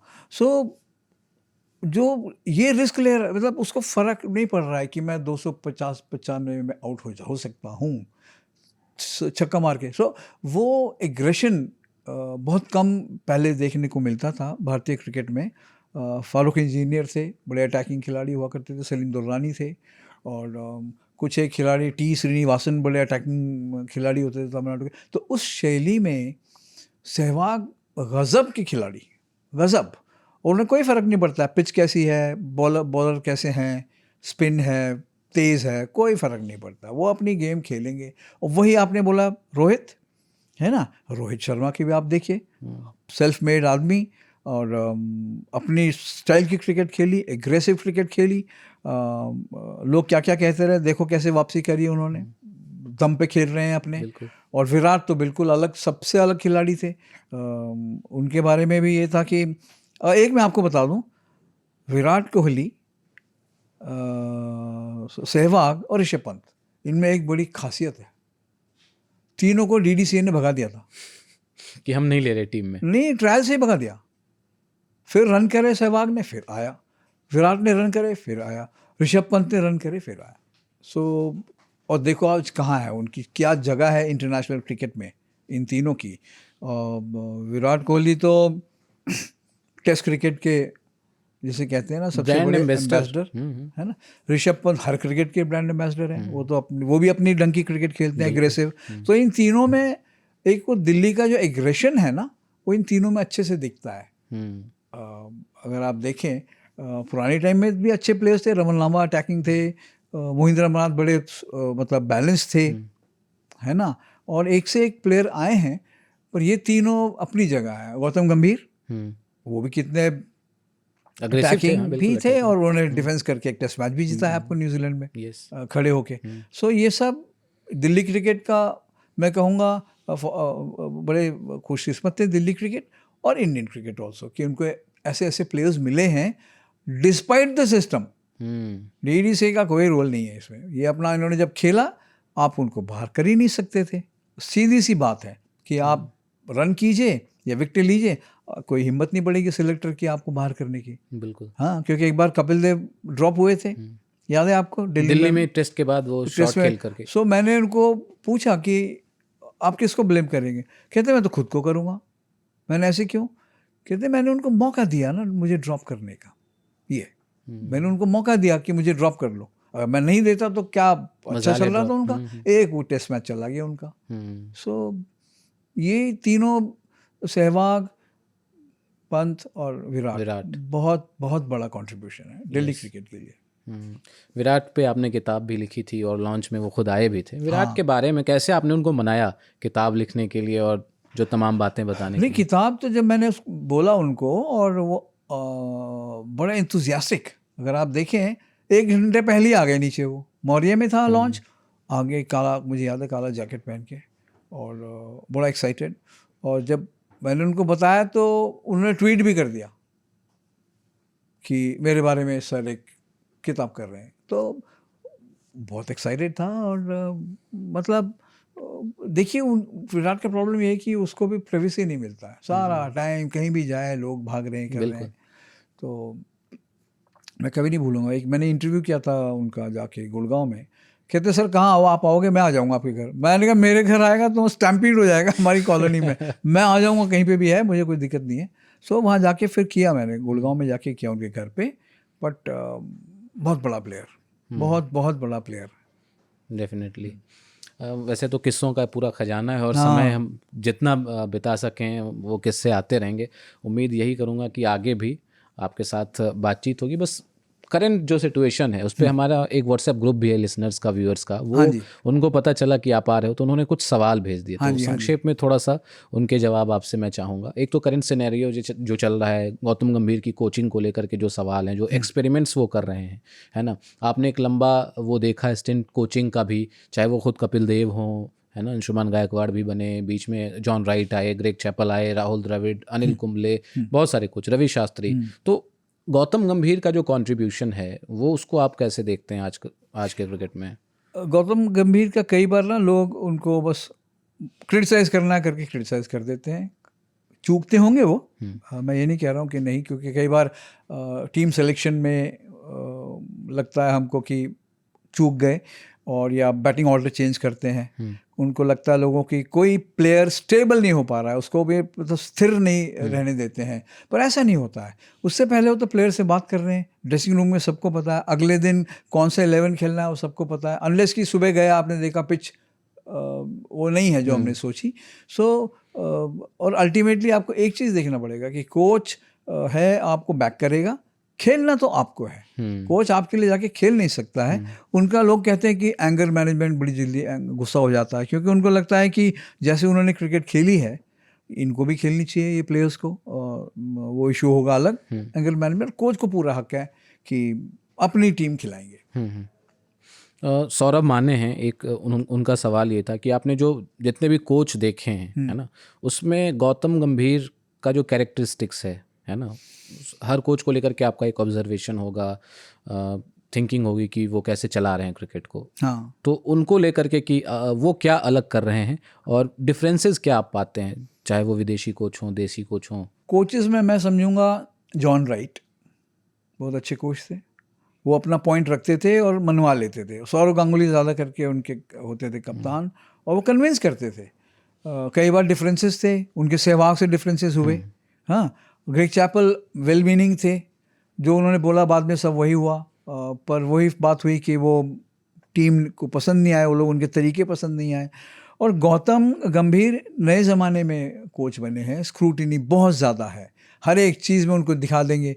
कोई आउट हो गया उनको दिखा देंगे। अरे भाई आप उनको क्यों, उसको छोड़ दो ना। आप यूँ दिखाते हो तभी तो पब्लिक रिएक्ट करती है कि ये जो है ऐसे क्यों देख रहे हैं, ये इनके चेहरे पे देखिए कोई ऐसा भाव नहीं है कि बड़ी खुशी है इनको। वो ऐसे ही हैं, थोड़ा सीरियस रहते हैं। कई बार आपने देखा होगा जब हंसते हैं तो बड़ा खुल के हंसते हैं। सो आई थिंक गंभीर का प्रेशर ये है कि मॉडर्न टाइम्स का जो सोशल मीडिया कोई भी क्रिटिसाइज़ कर दे, वो नीडलेस प्रेशर लगता है क्रिएट हो रहा है, पर नहीं, वो उनको कोई प्रेशर, कोई फ़र्क नहीं पड़ता। वसंत सुरदेव का एक सवाल है कि जिस तरीके से ऑस्ट्रेलिया, इंग्लैंड या भारत, खास करके ऑस्ट्रेलिया और इंग्लैंड में 5-6 वेन्यू पे ही टेस्ट क्रिकेट होता है, भारत में भी क्या इसी दिशा में आगे बढ़ना चाहिए? बिल्कुल बढ़ना चाहिए, बिल्कुल। फिर आप उसका काउंटर आर्गूमेंट ये है कि गुवाहाटी कब दिखेगा टेस्ट मैच, तो अब गुवाहाटी में देखिए टी पहले हो गया, लंच बाद में हो रहा है, राइट? पर मैच तो हुआ यस। और आप हार गए वहाँ पे, आपने अपनी मर्जी की पिच बनाई। बट ऑस्ट्रेलिया के ट्रेडिशन है, एशेज हैं तो उनके वेन्यूज़ फिक्स्ड है क्योंकि ट्रेडिशन है।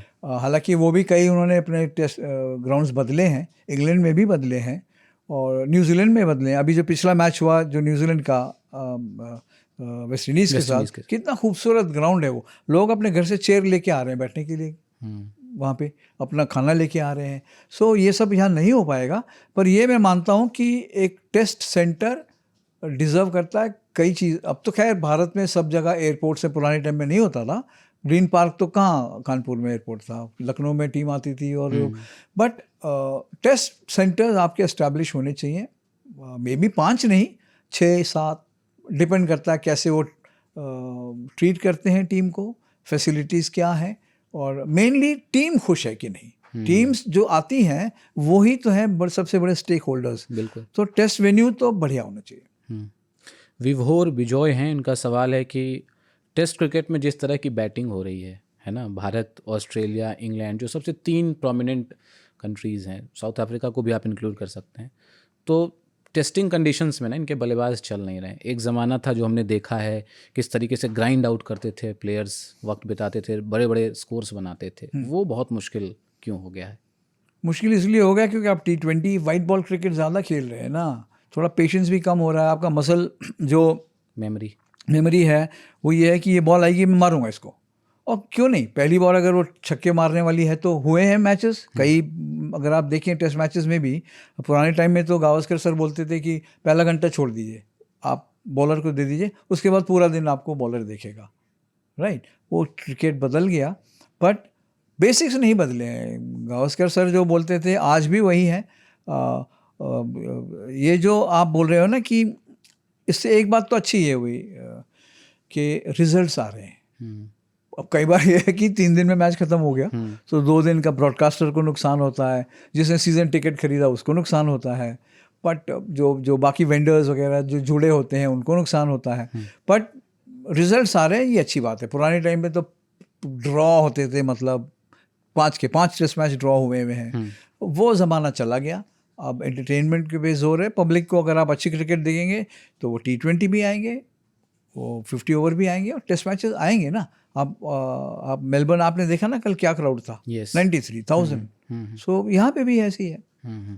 एक सवाल मेरा था सर कि जैसे विजय हजारे में अभी हमने देखा बिहार की टीम ने 500 से ज़्यादा रन बना दिए, तो ये भी सही है एंटरटेनमेंट के नाम पर इसको जस्टिफाई कर सकते हैं? नहीं है क्योंकि वो एक तो उसको वो फॉल्स वो देगा प्लेयर को कि मैं देखो मैंने क्या कर दिया, और आप अपोनेंट को भी देखिए, उनकी बॉलिंग का स्टैंडर्ड देखिए, वो तो बेचारे मतलब डिमोरलाइज हो गए होंगे ना कि हमने इतने रन्स कंसीड कर दिए, आपने उसमें कुछ हासिल नहीं है। जैसे पुराने टाइम में इंडिया की बाहर की फुटबॉल टीमों को बुलाते थे हम खेलने के लिए, और वो आके उन्होंने 7 गोल मार के वो फिर आराम बैठ जाते थे, तो उससे हमें क्या हासिल हुआ?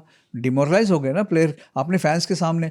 बट ये ठीक नहीं है कि 500 रन बने हैं 50 ओवर्स में, दूसरी टीम बिल्कुल निराश हो जाती है। और जैसे किसी ने मान लीजिए वैभव ने रन बनाए हैं, कोई एक डबल 100 भी, बट वो उनको भी पता है कि क्या स्टैंडर्ड है, तो वो खुद बैलेंस्ड रहते हैं। ये मत समझिए कि वो बैट्समैन बड़ा उसमें लय में खो जाएगा, बह जाएगा कि मैंने बहुत रन बनाए, ऐसे नहीं होता। बट ये अच्छा नहीं है। प्रज्ञेश डाभी, उनका एक सवाल है कि रोहित शर्मा और विराट कोहली को लेकर के लगातार जो चर्चा चल रही है कि भाई 2027 वर्ल्ड कप खेलेंगे नहीं खेलेंगे, आपके चीफ सेलेक्टर या कोच गौतम गंभीर कमिट नहीं कर रहे हैं कि वो खेलेंगे, तो क्या ये फेयर है, सही है, नहीं है? देखिए तब तो सिलेक्शन कमेटी भी बदलेगी, है ना। कोच पता नहीं रहेंगे कितना रहेंगे, ये कोच वो सब जानते हैं। बट मैं अगर आप मेरे से पूछेंगे तो ये दोनों खेलने चाहिए, क्योंकि इन्होंने प्रूव कर दिया है। जहाँ तक फिटनेस का सवाल है, जहाँ तक उनका जो वो है खेलना क्या जिसे कहते हैं ना भूख है, वो है। सो मैं समझता हूँ अगले वर्ल्ड कप तक ये होनी चाहिए। बिल्कुल। ऑन दैट नोट अपन इस बातचीत को ख़त्म करेंगे और इस गुजारिश के साथ कि विजय सर को फिर आगे कभी ज़रूर आना है यहाँ और अपन और विषयों पर और टॉपिक्स पे और उस पर बात करेंगे। बहुत सारे किस्से अभी हमें सुनने हैं। बहुत मज़ा आया सर आपके साथ बात करके और आप लोगों को भी उम्मीद करता हूँ हमारे व्यूअर्स को भी पसंद आएगा हमारे ये एपिसोड।